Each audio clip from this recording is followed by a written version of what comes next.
오늘의 주요 뉴스입니다. 어제 오전 중국과 러시아 군용기 5대가 3시간여 동안 우리나라 방공식별구역을 침범했습니다. 러시아 군용기는 독도 영공을 2차례 침범해 우리 군이 경고 사격을 했는데 일본은 독도는 자기들의 영토라는 억지 주장을 펼쳤습니다. 어제 WTO 이사회에서 논의될 예정이었던 일본 수출 규제 조치가 앞서 상정된 의제 논의들이 길어지면서 오늘로 미뤄졌습니다. 우리 시간으로 오후 5시쯤 다시 이어질 예정인데 정부 대표단은 일본의 조치가 WTO 협약에 어긋난다는 점을 강조할 예정입니다. 일본의 경제 보복으로 촉발된 일본 제품 불매 운동에 택배와 마트 노조가 동참할 것으로 보입니다. 민주노총 택배노조와 마트산업노조는 오늘 잇따라 기자회견을 열고 일본 제품 배송과 상품 안내를 거부할 예정입니다. 국제통화기금 IMF가 석 달 만에 올해 세계 경제 성장 전망치를 하향 조정했습니다. IMF는 오늘 발표한 세계 경제 전망에서 글로벌 경제의 하강 위험이 강화됐다면서 올해 세계 경제 성장률을 지난 4월 전망치보다 0.1%포인트 내린 3.2%로 전망했습니다. 경기도 고양의 한 아파트에서 17시간 넘게 전기가 끊겨 1,200여 가구 주민들이 무더위에 큰 불편을 겪었습니다. 경기도 용인의 한 가방 공장 창고에서는 큰 불이나 인근 주민들이 황급히 대피하는 소동이 벌어졌습니다. 오늘도 서울 낮 기온이 32도, 대구는 35도까지 치솟는 등 전국 대부분 지역에 폭염이 기승을 부리겠습니다. 불쾌지수도 매우 높은 수준을 보이겠고 서울 등 일부 내륙과 동해안에는 열대야 현상이 나타나겠습니다. 안녕하십니까. 굿모닝 엠벤입니다. 어제 러시아와 중국 군용기가 우리나라 방공식별구역 카디즈를 수차례 드나들더니 급기야 러시아 군용기 한 대는 우리 영공을 침범했습니다. 다른 나라 군용기가 우리 영공을 침범한 건 이번이 처음으로 우리 군은 경고 사격까지 했습니다. 백길종 기자가 보도합니다. 어제 오전 러시아 폭격기 Tu-95와 중국 폭격기 H-6 등 양국 군용기 5대가 한국 방공식별구역 카디즈에 무단으로 진입했습니다. 카디즈는 우리 영공에 접근하는 항공기를 확인하기 위해 영공 바깥에 자체적으로 설정한 구역입니다. 문제는 이중 러시아 조기경보 통제기 A-50 한 대가 카디즈뿐 아니라 독도 인근 우리 영공까지 무단으로 침범했다는 겁니다. 러시아 조기경보 통제기는 오전 9시 9분 독도 영공 동쪽으로 3분 동안 침범했다가 9시 33분 다시 침범해 4분 뒤 빠져나갔습니다. 카디즈와 달리 영공은 국제법상 주권을 인정받는 구역으로 다른 나라 항공기가 우리나라 영공을 침범한 것은 이번이 처음입니다. 이에 우리 군은 전투기 F-15K와 KF-16이 출격해 경고 사격 360여 발을 쏘는 등 즉각 대응 조치에 나섰습니다. 러시아 군용기의 우리 카디즈 진입과 영공 침범에 대해서 엄중한 항의의 뜻을 전하고 재발 방지를 촉구하기 위해서 우리 군이 영공 침범에 대해 경고 사격을 벌인 것도 이번이 처음입니다. MBN 뉴스 백길종입니다. 그동안 중국이나 러시아 군용기의 카디즈 진입은 많았지만 중국과 러시아 군용기가 함께 움직인 건 이번이 처음입니다. 상황을 정리해보면 오전 6시 44분 중국 군용기 2대가 이어도 북서쪽에서 카디즈로 진입했다 빠져나갔는데 다시 카디즈로 들어오더니 울릉도와 독도 사이를 지나 북쪽으로 향했습니다. 그런데 이 중국 군용기들은 갑자기 방향을 틀어 남쪽으로 내려온 러시아 군용기 2대와 합류해 오전 8시 40분 카디즈에 함께 진입했습니다. 여기에 러시아의 조기경보 통제기 한 대까지 남쪽으로 내려오더니 급기야 독도 영공까지 침범한 겁니다. 이에 우리 군이 경고 사격을 했지만 이 조기경보 통제기는 독도 영공을 또 침범하고 북쪽으로 사라졌습니다. 우리 군은 경고 사격에 앞서 러시아에 10여 차례에 걸쳐 경고 방송을 했지만 아무 응답도 없었습니다. 오히려 러시아 국방부는 한국 영공을 침범한 적이 없다면서 한국군이 비전문적으로 대응했다고 주장했습니다. 연장현 기자의 보도입니다. 2차례에 걸쳐 우리 영공을 침범한 러시아의 A-50 조기경보 통제기. 합동참모본부는 당시 무전을 통해 10여 차례 해당 군용기에 경고 방송을 했지만 응답이 없었다고 밝혔습니다. 합참은 어제 오후 중국과 러시아 무관을 연달아 청사로 불러들여 항의했습니다. 러시아 측은 이 자리에서 의도적으로 한국 영공을 침범하진 않았다는 취지로 해명한 것으로 알려졌습니다. I should say Russian Federation never threat Republic of Korea. It's very important. 오히려 세르게이 쇼이구 러시아 국방장관은 한국의 전투기 2대가 자국 조종사들에게 연락을 취하지 않는 등 비전문적으로 대응했다고 주장했습니다. 이어 자국 군용기들은 동해를 비행하는 동안 타국 영공을 침범하지 않았다고 반박하기도 했습니다. 이를 두고 한일 간 영토 분쟁이 있는 독도의 지리적 특수성을 이용해 러시아 측이 책임을 회피하려는 것 아니냐는 분석이 나오고 있습니다. MBN 뉴스 연장현입니다. 러시아 군용기에 맞서 전투기를 출동시킨 건 우리만이 아닙니다. 일본도 항공자위대 전투기를 긴급 출동시킨 건데요. 일본은 독도를 자신들의 영토라며 한러 양국 모두에게 항의했습니다. 홍주환 기자입니다. 일본 정부는 독도는 자신들의 땅이라며 한국과 러시아 모두를 싸잡아 비판했습니다. 스가 요시히데 관방장관은 러시아 군용기의 독도 인근 영공 침범 당시 항공자위대 전투기가 긴급 발진했다고 밝혔습니다. 島根県鳥島周辺で領空侵犯したことを認識しており、救急発進により対応いたしております。 자신들이 촬영한 러시아 군용기의 사진도 공개했습니다. 스가 장관은 한국과 러시아 양국에 엄중히 항의하고 재발 방지를 요구했다고 밝혔습니다. 우리 공군의 경고 사격을 놓고선 받아들일 수 없는 행위라고 표현했습니다.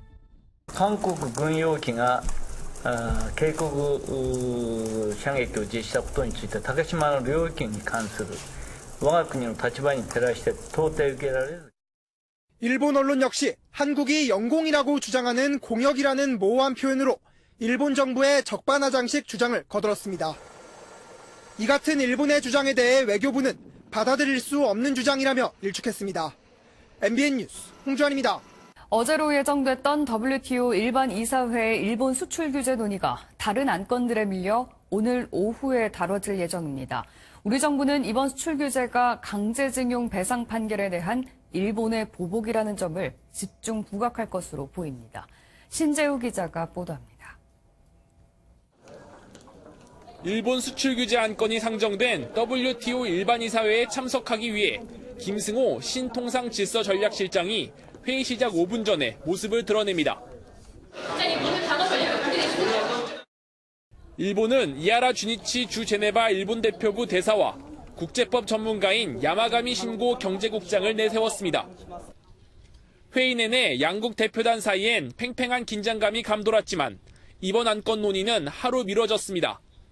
상정된 14개 안건 중 일본 수출 규제 안건은 11번째로 다뤄질 예정이었는데 앞선 안건들의 논의가 길어졌기 때문입니다. WTO 일반 이사회는 우리 시간으로 오늘 오후 5시에 다시 재개됩니다. 이번 회의에서 일본 측은 안보 위협을 집중적으로 공격할 것으로 보입니다. 한국의 전략무자 관리체계 미비로 안보에 문제가 생겼고 이로 인해 한일 간 신뢰관계가 훼손됐다는 겁니다. 하지만 우리 정부는 구체적 증거가 없는 핑계일 뿐 수출 규제의 진짜 목적은 강제징용 판결에 대한 보복 조치란 점을 부각할 예정입니다. 또 자유무역을 주장해온 일본의 이중성을 비판하고 수출 규제가 WTO 협정 위반이라는 점도 회원국에 알려 일본을 압박할 계획입니다. MBN 뉴스 신재우입니다. 아베 총리의 최근 행보에 대해선 외신들의 시선도 곱지만은 않습니다. 수출 규제의 부당함을 지적하는 외신 보도가 잇따르자 일본 정부는 각국 외교관들을 불러 일본 측 입장을 설명하는 자리를 마련했습니다. 박통일 기자입니다. 일본의 이번 조치는 자해 행위이자 더 무모한 결과를 가져올 수 있다. 영국 이코노미스트는 이번 한일 갈등을 역사의 전쟁이라 부르며 자칫 글로벌 기업이 볼모가 될 수 있다고 우려했습니다. 블룸버그 통신도 이번 수출 규제의 진짜 목적은 일제 강제징용에 대한 한국 대법원의 배상 판결에 보복하는 데 있다고 꼬집었습니다. 그러면서 일본 정부가 정치적인 분쟁 해결을 위해 통상 조치를 오용하고 있다고 비판했습니다. 앞서 미국 월스트리트 저널과 영국의 파이낸셜 타임스도 자유무역의 혜택을 누려온 일본이 위선적인 태도를 보인다는 취지로 비판했습니다. 이처럼 비우호적인 국제 여론이 감지되자 일본 측도 여론전에 나섰습니다. 일본 정부는 지난 22일 자국에 주재하는 타국 대사관 직원들을 상대로 설명회를 개최했습니다. 약 1시간에 걸쳐 진행된 설명회에선 이번 조치에 대한 일본 정부의 입장을 설명한 것으로 전해졌습니다. 일본 정부가 다른 나라 외교관들을 불러놓고 여론전을 벌이는 것 매우 이례적인 일로 이번 조치에 대한 초조함이 반영된 것으로도 해석됩니다. MBN 뉴스 박통일입니다. 이런 가운데 유니클로가 벌써 2차례 공개 사과를 했지만 국내 소비자들의 감정은 쉽게 누그러지지 않고 있습니다. 매장에 진열돼 있는 상품에 빨간 립스틱을 묻히고 사라지는 범행이 일어나는가 하면 택배와 마트 노조까지 일본 불매운동에 동참하겠다는 뜻을 밝혔습니다. 신용식 기자입니다. 한 온라인 커뮤니티의 유니클로 불매운동 근황이라고 올라온 게시글입니다. 경기도의 한 유니클로 매장에 진열된 흰 양말에 누군가 고의로 빨간 페인트를 묻혀놓았다는 내용의 대화가 오고 갑니다.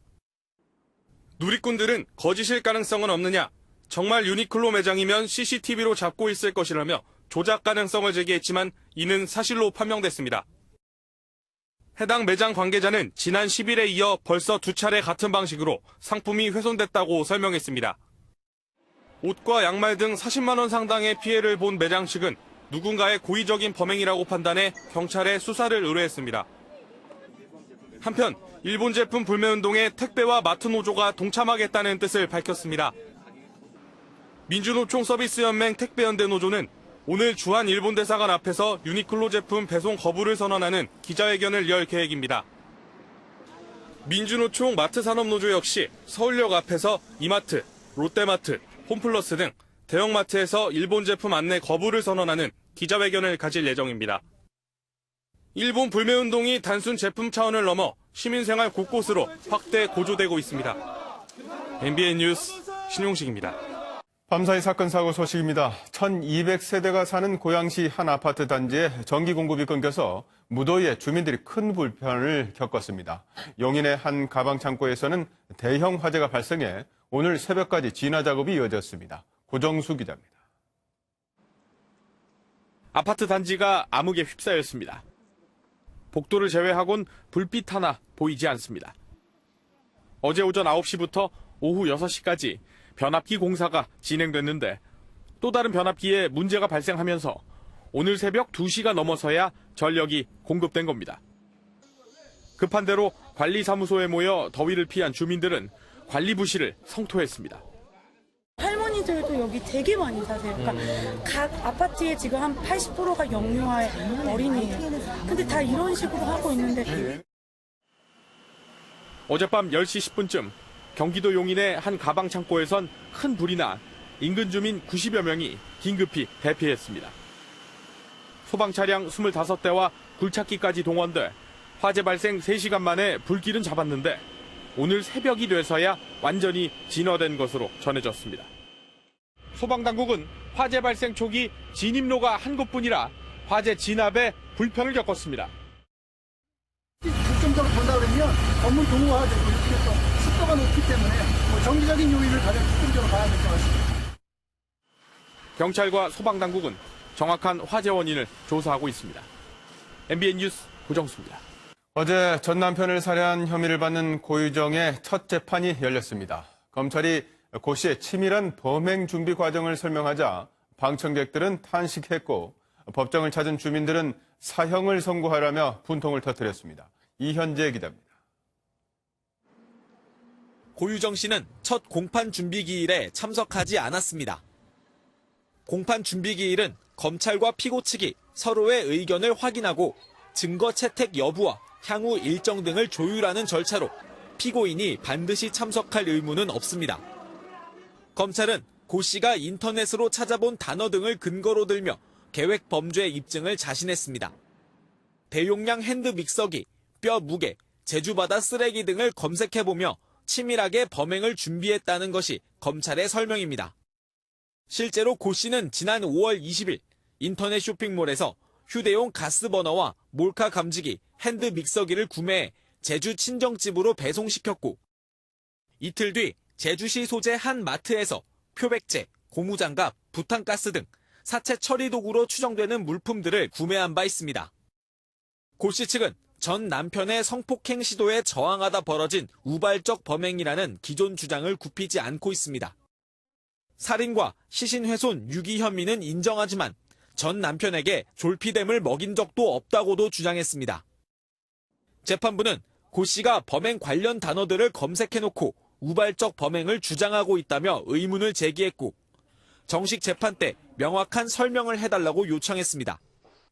고 씨가 반드시 출석해야 하는 1차 공판은 다음 달 12일에 열립니다. MBN 뉴스 이현재입니다. 자유한국당 윤리위원회가 국회 국토위원장직 사퇴를 거부한 박순자 의원에 대해 당원권 정지 6개월의 중징계를 내렸습니다. 당 지도부의 뜻에 반했다는 건데 앞서 잇따른 막말 논란에 대한 처분보다 징계가 더 세다는 점에서 논란이 일고 있습니다. 조창훈 기자입니다.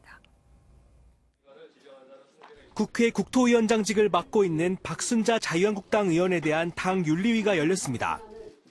1년씩 위원장을 나눠 맡기로 한 당내 약속을 어긴 게 심각한 해당 행위에 해당한다며 한국당 지도부가 윤리위에 넘긴 겁니다. 어떻게 설명하셨는지 한 말씀 부탁드릴게요, 의원님. 아니, 향후 어떻게 하실 계획이신지 궁금해서요, 의원님. 3시간 반에 걸친 심사 끝에 내려진 결론은 당원권 정지 6개월. 5.18 망언 논란의 김순례 의원과 세월호 막말을 한 차명진 전 의원에 내려졌던 당원권 3개월 정지보다 2배나 무거운 중징계입니다. 징계가 확정될 경우 당장 박 의원의 내년 총선 공천엔 빨간불이 켜지게 됩니다. 박 의원이 유권자들에게 어필하기 좋은 국토위원장직을 내려놓는 대신 이대로 탈당하는 게 아니냐는 관측이 나오는 이유입니다. 위원장직을 둘러싼 당과 소속 의원 간의 이른바 감투 싸움이 유례없는 중징계로 이어지면서 갈등은 점점 깊어지고 있습니다. MBN 뉴스 조창훈입니다. 요즘 어린이들 사이에서는 말랑말랑해서 다양한 형태로 직접 만들 수 있는 장난감, 일명 슬라임이 인기인데요. 그런데 슬라임을 장식하는 제품 중에 아이들 건강에 치명적인 유해 물질이 안전기준을 또 초과한 것으로 나타났습니다. 손하늘 기자입니다. 서울의 한 슬라임 카페입니다. 어린아이들에게 인기인 일명 슬라임에 사용하는 알록달록한 장식품, 파츠가 가득합니다. 주로 슬라임의 촉감과 색감을 부여하기 위해 첨가합니다. 과학계에서 좀 많이 오시는 하지만 한국소비자원이 전국 슬라임 카페 20곳에서 슬라임과 파츠, 반짝이, 색소 등 부재료 100개 종류를 검사한 결과 19개가 안전기준을 초과한 유해물질이 검출됐습니다. 파츠의 경우 3개 중 1개꼴로 프탈레이트계 가소제가 초과 검출됐는데 많게는 기준치의 766배까지 나왔습니다. 프탈레이트계 가소제는 어린이의 생식과 성장에 치명적인 물질로 눈과 피부에 자극을 일으킬 수 있습니다. 슬라임을 만지고 한 2-3시간 후부터 애가 눈이 안 보인다고 하길래 애를 데리고 응급실 눈에 그런 이제 이물질이 들어왔을 때 알레르기성이 올 수가 있다라고 얘기. 문제는 파츠가 식품 모양과 거의 흡사해 삼킬 위험이 크지만 이를 규제할 방안이 없다는 겁니다. 유럽연합에서는 식품 모양 장난감을 유통 판매를 금지하고 있습니다. 국가기술표준원에 이런 식품 모양 장난감을 규제할 수 있는 방안 마련을 요청할 예정입니다. 한국소비자원은 해당 업체에 안전기준을 초과한 제품의 판매 중지와 폐기를 권고했습니다. MBN 뉴스 손하늘입니다. 주의력 결핍과 행동 과잉장애, 이른바 ADHD 환자를 분석했더니 10명 중 8명 이상이 20세 미만이었습니다. 예방법이 없는 탓에 일찍 치료를 시작하지 않으면 사회 적응은 더 어려워진다는 얘기입니다. 강대엽 기자입니다. 올해 35살인 박철우 씨는 어릴 때부터 한 가지 일에 집중하지 못하거나 해야 할 일을 잊어버리곤 했습니다. 박 씨는 진단을 받아보라는 지인의 권유를 받고서야 최근 주의력 결핍 과잉 행동장애 진단을 받았습니다.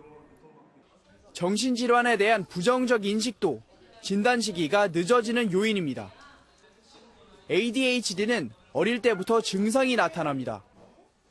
2017년 5만 3천 명의 환자 중 20세 미만이 84.5%였습니다. ADHD의 또 다른 특징은 남성 환자가 80%라는 점입니다. 증상을 갖고 계신 분들끼리 어떤 커뮤니티가 있는데요. 거기서 대화를 요청하거나 뭔가 이렇게 정보를 공유하고 이런 분들 중에 남성분들이 굉장히 많습니다. 전문가들은 특히 남자아이의 경우 보호자의 세심한 관찰이 필요하다고 말합니다. ADHD뿐만 아니라 자폐성 장애 그리고 틱 이런 장애들이 또 남자에서 여자보다 훨씬 더 많은 유병률을 보이고 있는데 ADHD는 뒤늦게 발견하면 사회 적응 훈련이 더 힘들어질 수밖에 없습니다. 전문가들은 ADHD의 확실한 예방법이 존재하진 않지만 어린 시절부터 빠른 진단과 치료가 중요하다고 입을 모읍니다. MBN 뉴스 강대엽입니다. 한국은행이 지난주 예상보다 경제가 안 좋다며 성장률을 낮추고 기준금리도 내렸죠. 며칠 되지도 않았는데 한국은행 총재가 성장률과 금리 모두 또 내릴 수 있다고 밝혔습니다. 일본의 악재를 제대로 반영하지 못했다는 겁니다. 이기종 기자입니다. 이주열 한국은행 총재는 국회 업무보고에서 지난 18일 내놓은 성장률 전망에는 일본 수출 규제 영향을 일부만 반영했다고 밝혔습니다. 한일 관계가 어떻게 흘러갈지 정보가 충분치 않았다는 이유입니다. 일본의 대한 수출 규제는 저희들이 이번 전망에 충분히 반영을 못했기 때문에 악화된다면 어떤 부정적인 영향을 줄 것. 그런데도 올해 성장률 전망은 2.2%까지 추락한 상황. 결국 1%대 안팎으로 더 떨어질 가능성이 높은 셈입니다. 이 총재는 추가 금리 인하 가능성도 시사했습니다.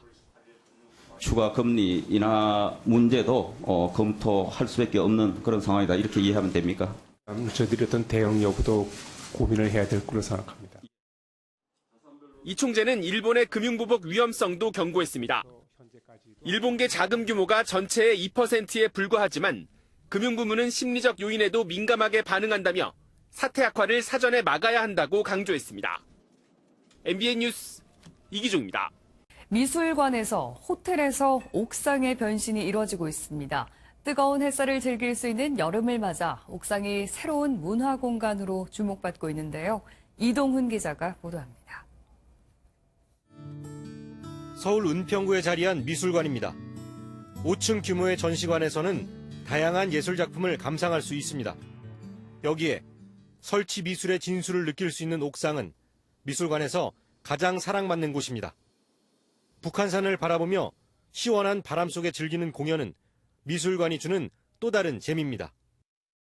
사소한 게 미술작품이라고 하니까 되게 신기하고 예쁜 미술작품들 많아서 좋았어요. 빌딩 숲 사이에 있는 호텔 옥상은 SNS를 타고 휴식 명소로 소문이 났습니다. 음악 세상에 흠뻑 빠져 즐기는 시원한 칵테일에 더위는 저만치 달아납니다. Relaxing with friends, sipping on cocktails, hanging out for drinks after work, enjoying the fresh breeze during these hot summer days. It's a great place to relax and unwind and listen to good music. 여름에 그 진가를 더 발휘하는 옥상들. 미술과 음악을 즐기고 그 속에서 삶의 여유를 찾는 문화 공간으로 변신하고 있습니다. MBN 뉴스 이동훈입니다.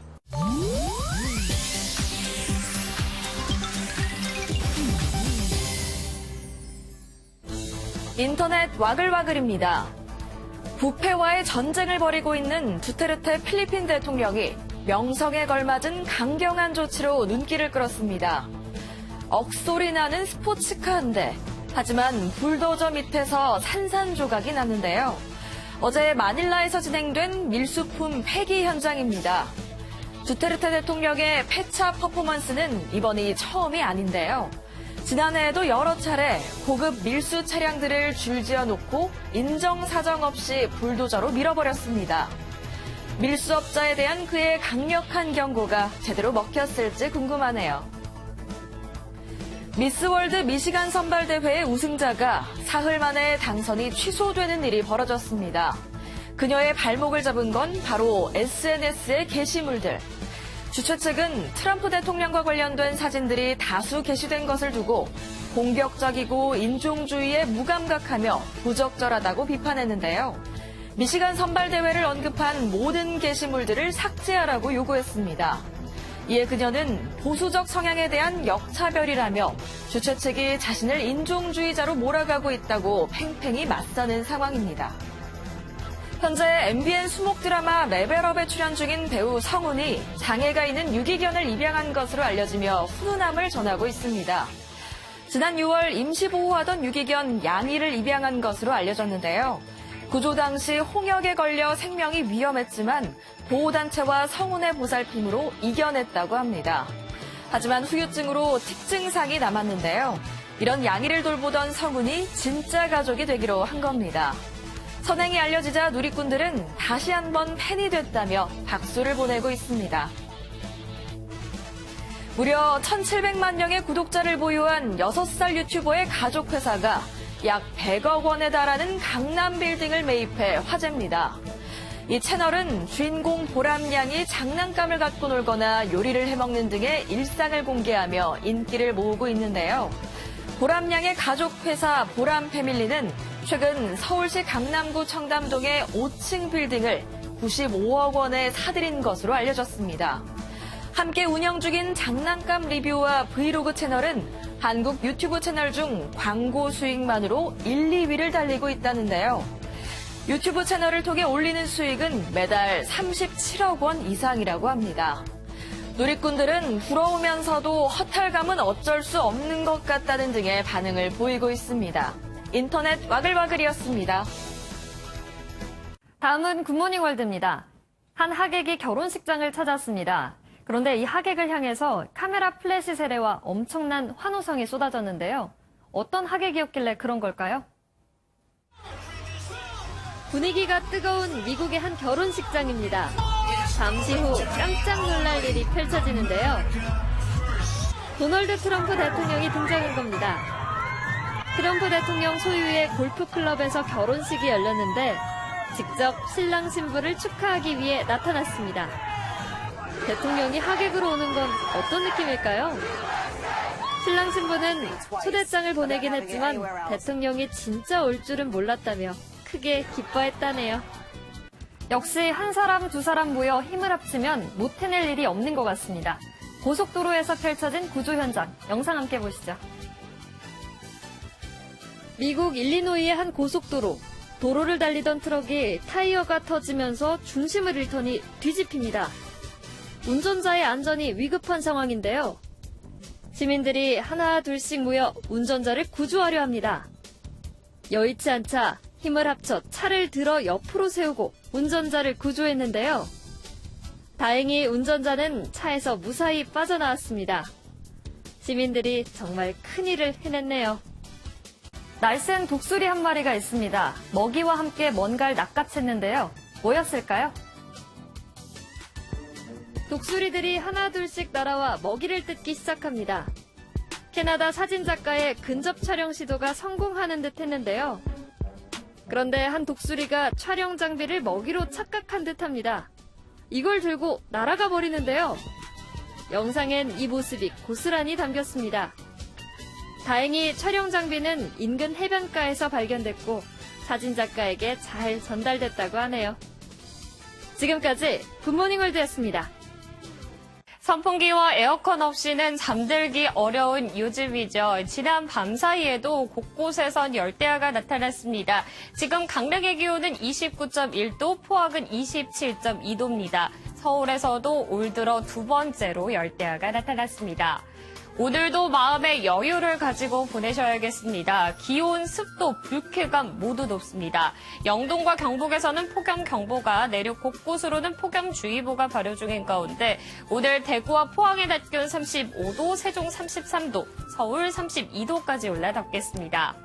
지금 수도권과 영서, 충남 해안에서는 약하게 비나 빗방울이 떨어지고 있습니다. 아침까지 이어진 뒤 그치겠지만 단 서해 중부 해상에서는 강하게 소나기 구름이 발달했습니다. 우리나라로 다가오고 있는데요. 따라서 서해 5도에서는 앞으로 2-3시간 동안은 천둥 번개를 동반한 소나기가 쏟아지겠습니다. 이후에는 낮부터 저녁 사이 수도권과 영서, 충청 내륙, 남부 내륙에서 소나기 구름 만들어지겠습니다. 약은 5에서 40mm 정도가 되겠습니다. 이 시각 대부분 지역에서 25도로 웃돌고 있습니다. 서해안과 남해안, 제주도에서는 아침 안개 조심하셔야겠습니다. 낮 기온은 서울 32도, 춘천 31도, 안동 33도까지 오르면서 어제와 비슷하거나 조금 낮겠습니다. 내일부턴 막바지 장맛비가 오겠습니다. 이번엔 장마전선이 내려오면서 제주와 남해안을 제외한 전국 곳곳에 비를 뿌릴 텐데요. 주로 장마전선이 북쪽에 머물면서 수도권과 영서에서는 일요일까지도 이어지겠습니다. 특히 중부지방에선 많은 곳 300mm 이상의 많은 비가 예상되는 만큼 미리미리 대비해 주시기 바랍니다. 날씨였습니다.